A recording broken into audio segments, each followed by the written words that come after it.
जय हिंद दोस्तों। शायद ही कोई ऐसी टीवी सीरीज़ होगी या कोई मूवी का प्लॉट होगा जिसमें इतने ट्विस्ट एंड टर्न होंगे जितने इस समय हमें मुंबई में देखने के लिए मिल रहे हैं। चाहे आप सचिन वाजे की बात कर लीजिए, परमवीर सिंह की बात कर लीजिए, मनसुख हिरेन की बात कर लीजिए, एंटीलिया के सामने जो स्कॉर्पियो मिले उसकी बात कर लीजिए, किसी भी चीज़ को आप बात कर लीजिए, आप बोल ही नहीं सकते कि कब कौन सी बात किस चीज़ से जाके लिंक हो जाएगी और वो लिंक बाद में जाके किस कड़ी में बदल जाएगा ये तो आप और भी नहीं बता सकते, क्योंकि इतने ज़्यादा उतार चढ़ाव इस केस में देखने के लिए मिल रहे हैं कि बस ऐसा लग रहा है कि किसी मूवी का प्लॉट ही चल रहा है।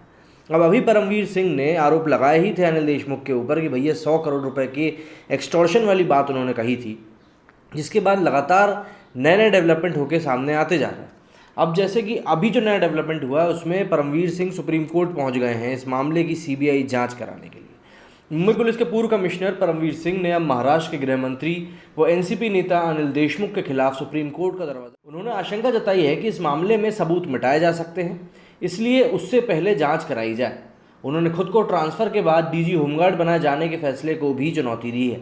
परमवीर सिंह ने अपनी याचिका में आरोप लगाया है कि फरवरी 2021 से ही गृह मंत्री अनिल देशमुख को उन्हें कोई सूचना दिए बिना ही क्राइम इंटेलिजेंस ब्यूरो में रहे विवादित पुलिस अधिकारी, जो कि अब निलंबित हैं, सचिन वाजे और सोशल सर्विस ब्रांच में एसीपी संजय पाटिल जैसे उनके जूनियर अधिकारियों के साथ बैठकर मुंबई के विभिन्न प्रतिष्ठानों से 100 करोड़ रुपए प्रतिमाह वसूली का टारगेट बना रहे थे।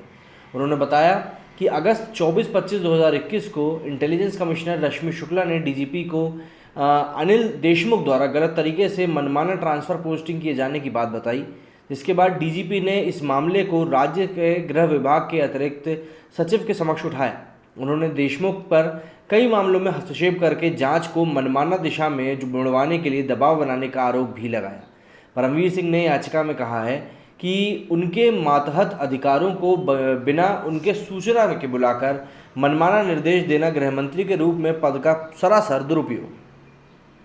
आगे उन्होंने कहा कि एक लोकतांत्रिक देश में इस तरह के ट्रांसफ़र, पोस्टिंग और जांच में हस्तक्षेप को किसी भी तरह से सही नहीं ठहराया जा सकता। सिंह ने सुप्रीम कोर्ट को बताया कि वे महाराष्ट्र के मुख्यमंत्री और सरकार के वरिष्ठ नेताओं के संज्ञान में ये बातें पहले ही ला चुके थे। उन्होंने आरोप लगाया कि एक पक्षीय और अवैध तरीके से उनका ट्रांसफ़र कर दिया गया, जबकि उन्होंने मुंबई पुलिस कमिश्नर के रूप में 2 वर्ष तक न्यूनतम कार्यकाल पूरा भी नहीं किया था। उन्होंने कहा कि इन परिस्थितियों में उनका ट्रांसफ़र दुर्भावना से लिप्त किया गया एक फैसला है। उन्होंने इसे असंवैधानिक के साथ साथ इंडियन पुलिस सर्विसेज कार्ड नियमों का भी उल्लंघन करार देते हुए सुप्रीम कोर्ट के ही एक फैसले का जिक्र किया। बार एंड बेंच ने इस बीच में ट्वीट करते हुए बताया कि Paramvir Singh move Supreme Court seeking CBI probe into alleged malpractice by Maharashtra home minister Anil Deshmukh. उस निर्णय में सुप्रीम कोर्ट ने कहा था कि संवेदनशील पद और कार्यविधि में किसी अधिकारी के ट्रांसफ़र के पीछे अच्छे कारण होना चाहिए और इस पर गंभीर विचार विमर्श के बाद ही फैसला लेना चाहिए। इसलिए उन्होंने अनिल देशमुख के करतूतों की जांच के साथ साथ अपने ट्रांसफ़र के फैसले पर रोक लगाने का आदेश जारी करने का निवेदन भी सुप्रीम कोर्ट से किया है। उन्होंने आशंका जताई है कि देशमुख उनके खिलाफ बदले की भावना से कोई कदम उठा सकते हैं, जिससे उन्हें बचाया जाना चाहिए। उधर एक प्रेस कॉन्फ्रेंस में एनसीपी के मुखिया शरद पवार ने अपने मंत्री की बेगुनाही का सर्टिफिकेट देते हुए देशमुख के फरवरी 2021 में अस्पताल में भर्ती होने, क्वारंटीन रहने जैसे दावे किए, लेकिन इन दावों पर सवाल जब उठे तो वे जवाब नहीं दे पाए। 15 फरवरी को अनिल देशमुख एक प्रेस कॉन्फ्रेंस कर रहे थे। इस दौरान कांग्रेस का एक प्रतिनिधिमंडल भी उनसे आकर मिला था। तो इस तरीके से लगातार अब चीज़ें सामने आती जा रही हैं और जो चीज़ें मुझे ऐसा लगता है कि बताया जा रहा है, जिस तरीके से बताया जा रहा है कि पुलिस सही तरीके से टैकल नहीं कर रही थी या जो भी कुछ कारण रहे हों, लेकिन अब जो मामला उठ के सामने आया वो यही है कि परमवीर सिंह ने खुद के ट्रांसफ़र की बात को भी चुनौती दे दी है, साथ ही साथ अनिल देशमुख के केस को भी चुनौती देते हुए कहा है कि इस केस की सीबीआई जांच होनी चाहिए, जिससे कि सबूत मिटाए जाने की जो आशंका है वो ख़त्म की जा सके। क्योंकि कई सारे ऐसे लोग हैं जो कि पुलिस महकमे में हैं और वो अनिल देशमुख के साथ ही खड़े रहेंगे। सीधी सी बात है, क्योंकि वो सत्ताधारी सरकार में आते हैं और कोई भी उनके खिलाफ जाकर बोलने का दुस्साहस इस समय नहीं करे। लेकिन इन सभी चीज़ों के मद्देनज़र जो कई सारी बातें लोगों को समझ में आ रही हैं, उनका एक ही मतलब निकल के इस समय सामने आ रहा है कि भाई हो ना हो यहाँ पे कुछ ना कुछ तो गड़बड़ ज़रूर चल रही है, जो कि मुख्य तौर पर सामने नहीं आ पा रही। और अगर सामने नहीं आ पा रही है तो सीधी सी बात है, इस बारे में और भी ज़्यादा सोचने की आवश्यकता इस समय सबसे ज़्यादा आन पड़ी है। और इस बीच में सबसे बड़ी खबर जो निकल के एक और सामने आई है वो ये कि जो एटीएस के जो मुखिया हैं, शिवसेना नेता के दामाद हैं वो, जी हाँ, आपको बता दूं, इस बात को यहाँ पे कहना इसीलिए इतना ज़रूरी है क्योंकि एनआईए के हाथ में जैसे ही ये केस गया वैसे ही तुरंत ये केस पूरी तरीके से सुलझ गया। एनआईए को केस सौंपे जाने के ठीक एक दिन बाद महाराष्ट्र आतंकरोधी दस्ता मतलब एटीएस के डीआईजी शिवदीप लांडे ने मनसुख हिरेन की मौत की गुत्थी सुलझा लेने का दावा किया। टीवी 9 की रिपोर्ट के अनुसार लांडे शिवसेना नेता विजय शिवतारे की बेटी ममता शिवतारे के पति हैं। शिवतारे महाराष्ट्र सरकार में जल संसाधन एवं जल संरक्षण राज्य मंत्री रह चुके हैं। 2019 के विधानसभा चुनाव में वे कांग्रेस के संजय जगताप से पराजित हो गए थे।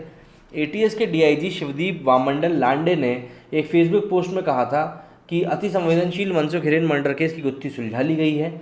मामला किस तरह सुलझा इसके बारे में पोस्ट में पर्याप्त जानकारी नहीं थी। लांडे ने एटीएस के अपने उन सहकर्मी की पीठ भी थपथपाई जिनकी कई दिनों की दिन रात की मेहनत के कारण इस केस की गुत्थी सुलझ पाई थी। महाराष्ट्र के अकलौदा में पैदा हुए लांडे के पिता किसान थे। उन्होंने इंजीनियरिंग की पढ़ाई की है। आईपीएस चुने जाने के बाद उन्हें बिहार कैडर मिला। उनकी पहली पोस्टिंग बिहार के मुंगेर जिले में हुई थी। वे नक्सल प्रभावित जमालपुर क्षेत्र में भी तैनात रहे। पटना में तैनाती के दौरान उनकी खूब चर्चा हुई और रॉबिन हुड का नाम भी मिला। लांडे 2015 में एक पुलिसकर्मी को रंगे हाथों रिश्वत लेते पकड़ाकर चर्चा में आए थे। बेहद फिल्मी तरीके से लाल दुपट्टे में उन्होंने इस कार्रवाई को अंजाम दिया था। बिहार में लांडे सिंघम और दबंग जैसे नाम से भी जाने जाते थे। उन्होंने कॉलेज में पढ़ने वाली लड़कियों को अपनी निजी मोबाइल नंबर भी दिया था जिससे किसी भी आपात स्थिति में वे सीधे संपर्क कर सकें। लड़कियों की मदद के लिए वो सड़क पर उतरकर खुद मंचलों को सबक सिखाया करते थे। और अब एनआईए को केस सौंपे जाने के कुछ घंटे के भीतर ही लांडे ने मनसुख हिरेन की मौत की गुत्थी सुलझा ली। इसका ऐलान सोशल मीडिया के पोस्ट पर उन्होंने किया है।